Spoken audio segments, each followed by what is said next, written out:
نبی پاک صلی اللہ علیہ وسلم کا ذکر، خصوصاً آپ کے میلاد کا ذکر، آپ کی سیرت کا ذکر، وہ صرف اب نہیں ہو رہا، بلکہ یہ ذکر تو وہ ہے جو حضور کی آمد سے پہلے ہی چھڑا ہوا ہے۔ قرآن پاک سورہ آل عمران میں سے ذکر کرتا ہے۔ پھر یہ کہانی اور کھلتی ہے کہ جب ہم سب کے جد جناب ابراہیم علیہ السلام کو من جانب اللہ ایک کام سونپا جاتا ہے کہ آپ کی ذمہ داری یہ ہے کہ آپ انسانیت کے لیے بیت اللہ کو تعمیر کرو، تو قرآن کہتا ہے سورہ بقرہ میں کہ دو مقدس بندے ہیں اور دونوں مل کر ایک کام کر رہے ہیں، اور ان کی ادائیں کام کرنے کی اور دل کی توجہات اللہ سبحانہ وتعالیٰ کو اتنی پسند آئی، رب تعالیٰ نے ان کی جو کنسٹرکشن کرتے ہوئے کیفیات تھیں ان کیفیات کو ذکر کیا۔ وَإِذْ يَرْفَعُ إِبْرَاهِيمُ الْقَوَاعِدَ مِنَ الْبَيْتِ وَإِسْمَاعِيلُ، اور یاد کرو وہ وقت کتنا سہانا وقت تھا کہ جب ابراہیم اٹھا رہے تھے خانہ کعبہ کی دیواروں کو اور بیٹا بھی باپ کے ساتھ لگا ہوا تھا۔ یہ خوبصورت وقت یاد کرو۔ اب ذرا یاد کیسے کرنا ہے؟ اس طرح یاد کرو کہ مقام کتنا مقدس ہے، نام اس کا خانہ کعبہ ہے۔ اس طرح یاد کرو کہ جس فرش پر وہ کھڑے ہیں وہ اللہ کا حرم ہے۔ اس مقام کو اس طرح یاد کرو کہ وہ وقت کتنا مبارک ہے کہ رب تعالیٰ اپنی انوار و تجلیات باپ اور بیٹے کو عطا فرما رہا ہے۔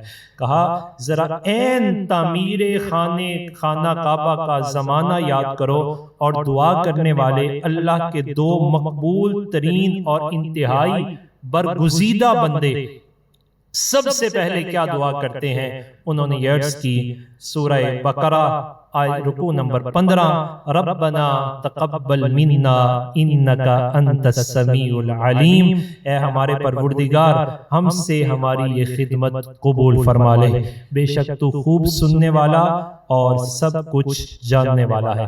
دعا بطور تمہید ہے۔ پتہ یہ چلا ہمیں بھی یہ درس سیکھنا چاہیے کہ جب بھی کوئی کام کریں تو اس پر اترائیں نہیں۔ اچھا کام کرنے کی جب بھی توفیق ملے تو اپنا شرف اور اعزاز سمجھے، اور اس شرف اور اعزاز کے ملنے کے بعد اللہ تعالیٰ کی بارگاہ میں دعا کرے، مالک کرنے کی توفیق بھی تو نے دی، اب اپنے فضل سے قبول بھی تو ہی فرما لے۔ وہ کہتے ہیں نا بھریا عہدہ جانیے جدا توڑ چڑھیا، تو توڑ بندے کے عملوں کی وجہ سے نہیں چڑھتا، توڑ اللہ کے فضل کی وجہ سے چڑھتا ہے۔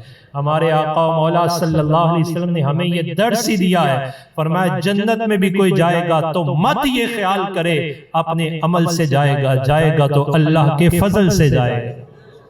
اور اللہ کا فضل دنیا میں بھی اور قیامت میں بھی کیا ہے؟ وَمَا أَرْسَلْنَاكَ إِلَّا رَحْمَةً لِلْعَالَمِينَ، وہ ہمارے آقا و مولا صلی اللہ علیہ وسلم کی ذات والا ببرکات ہے۔ انہوں نے یہ تمہیداً اللہ تعالیٰ کی بارگاہ میں یہ گزارش کی کہ ہمیں اور زیادہ توفیق اور اطاعت عطا فرما دے، ہمیں قبول فرما دے، اور پھر ساتھ ہی یہ عرض کی یا اللہ یہ جو نیکی کا سلسلہ ہے نا یہ رکنے نہ پائے، ربنا وجعلنا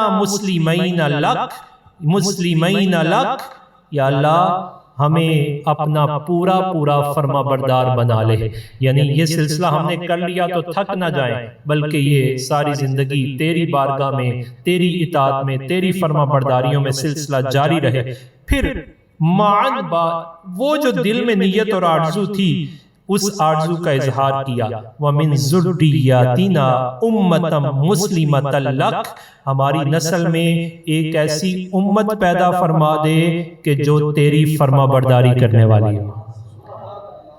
نیکیاں بھی خوب کریں اور نیکیاں کرنے کے بعد قبولیت کی دعا بھی کریں، اور قبولیت کی دعا کے ساتھ ساتھ اپنی دعا کو بھی، اپنی اولاد کو بھی ان دعاؤں میں شامل رکھیں۔ جناب ابراہیم علیہ السلام پھر یہ کیفیات ہیں، خیال کر کے سنیے کہ قید ہماری نسل کی لگائی جا رہی ہے۔ یہاں جو جملہ مفسرین فرماتے ہیں، علامہ راضی علیہ رحمہ فرماتے ہیں وَمِن ذُرِّيَّتِنَا، انہوں نے کہا ہماری اولاد میں ایک فرما بردار امت کو پیدا فرما۔ تو جناب ابراہیم علیہ السلام کی اولاد دو طرف سے چلی، ایک جناب اسماعیل اور ایک جناب اسحاق۔ یہاں ساتھ ہیں جناب اسماعیل، تو دونوں کی دعا کی اجتماعیت یہ تقاضا کرتی ہے کہ جناب اسحاق سے سلسلہ چلا ہے جناب یعقوب کا، جناب یعقوب سے جناب یوسف بنیامین، اور یہ سلسلہ 12,000 کے قریب انبیاء اس لڑی میں آئے، لیکن دعا میں اس وقت جناب اسماعیل شامل تھے۔ رب تعالیٰ نے قبول فرمایا اور رسول اللہ اور آپ کی امت کو بنی اسماعیل میں پیدا فرما دیا۔ وہ جو دعا کی من ذریتنا، اجتماعیت یہاں موجود تھی۔ تو یہ جو قید لگائی اس میں یہ عرض کیا گیا کہ میرا واسطہ مالک باپ کے ذریعے اس نبی تک اور اس امت تک پہنچا دینا۔ رب تعالیٰ نے پھر وہ واسطہ پہنچایا بھی، وہ کیفیات ہم اب کسی اور جمعہ میں عرض کریں گے۔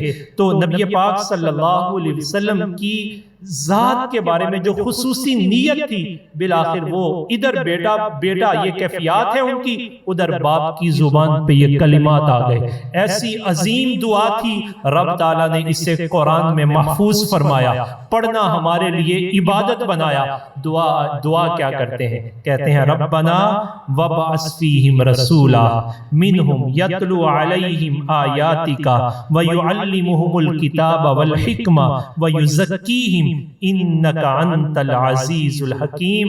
اے ہمارے پروردگار، انہی لوگوں یعنی بنی اسماعیل کے درمیان انہی میں سے ایک رسول بھیج دینا جو تیری آیتیں انہیں پڑھ کے سنائے، انہیں کتاب الہی اور حکمت کی تعلیم دے، ان کی اصلاح نفس کرے، بے شک غالب اور حکمت والا تو ہی ہے۔ پھر رب تعالیٰ نے ان کی دعا کو قبول فرمایا۔ ہمارا یہاں جو استشہاد ہے، جو ہمارا گول ہے یہ آیات پڑھنے کا، وہ یہ کہ ہمارے آقا صلی اللہ علیہ وسلم کی آمد کا تذکرہ حضور کی ولادت ظاہری سے پہلے ہو رہا ہے، اور کیفیات اس کی کیسی ہیں۔ تو جب پہلے ہو رہا ہے تو اس کا مطلب ہے کیا اس وجہ سے جا رہا ہے کہ آنے والی نسلیں ان کے انتظار میں رہیں، اور پھر آنے والی انتظار میں رہیں، یہاں تک کہ تمامیت دیکھیے کہ جناب عیسیٰ علیہ السلام سے لوگوں نے کہا آپ بتائیے کہ وہ کون ہے جن کے بارے میں ہمارے آباء اتنا تذکرہ کرتے رہے۔ قرآن نے ان الفاظ کو بھی ذکر کیا، جناب عیسیٰ علیہ السلام نے سارے پردے چاک کر دیے، نام بھی لے لیا، کہا مبشرن، وہ خوشخبری سنانے والا ہے، یاتی من بعدی، اب تیاری پکڑ لو، میرے بعد وہ آنے والے ہیں، اسمہ احمد، ان کا نام احمد ہوگا۔ تو نبی علیہ السلام کی ولادت باسعادت سے پہلے حضور کے نام کے چرچے، حضور کی آمد کے تذکرے کیوں کیے جا رہے ہیں؟ کہ ان کے دلوں میں نبی آخر الزمان صلی اللہ علیہ وسلم کی محبت پیدا ہو جائے، ذوق پیدا ہو جائے، آپ صلی اللہ علیہ وسلم آپ کی طرف ان کی توجہات چلی جائیں۔ اب یہ سلسلہ رکا نہیں، جناب اگر پہلے والے تذکرہ کر رہے ہیں تو بعد والے کیوں نہیں کریں گے؟ اب بعد والے کون تھے؟ وہ اصحاب رسول صلی اللہ علیہ وسلم۔ جب نبی پاک صلی اللہ علیہ وسلم کا وصال ظاہری ہوا تو اب اس وصال ظاہری کے بعد صحابہ کرام رضوان اللہ علیہ مجمعین نے اپنی زندگیوں کے معمول میں یہ معمول شامل کر لیا کہ وہ رسول اللہ صلی اللہ علیہ وسلم کا تذکرہ چھیڑتے، حضور کی رفت کی بات کرتے، عظمت کی بات کرتے، مقام کی بات کرتے، مصطفیٰ کریم علیہ السلام کے ظاہری خد و خال، حسن و جمال کی بات کرتے، کوئی رخ مصطفیٰ کو بیان کرتا، کوئی حضور علیہ السلام کی آنکھ مبارک کی کیفیات بیان کرتا، کوئی حضور کے دستہائے مبارک کو یعنی یہ کیفیات۔ کسی نے پوچھا ایسا کیوں کرتے ہو؟ کہا اس وجہ سے جس محبوب کو ہم نے دیکھا ہے، جو دیکھ نہیں سکے کم از کم وہ دل میں اس کی تصویر تو بنا سکے نا۔ اب یہ کیفیات صحابہ کرام رضوان، یہی مقصد ہے میلاد کا کہ میلاد رسول صلی اللہ علیہ وسلم کا عنوان ہو، اس میں سیرت رسول بیان کی جائے، اس میں رسول اللہ صلی اللہ علیہ وسلم کی کسی کیفیت کا ذکر کیا جائے تاکہ آنے والی نسلوں کے دلوں میں نبی پاک صلی اللہ علیہ وسلم کی محبت یوں جم جائے کہ جب ان کا دل چاہے تو دل کے آئینے میں تصویر یار موجود ہو، وہ سر جھکائیں اور اسے دیکھیں۔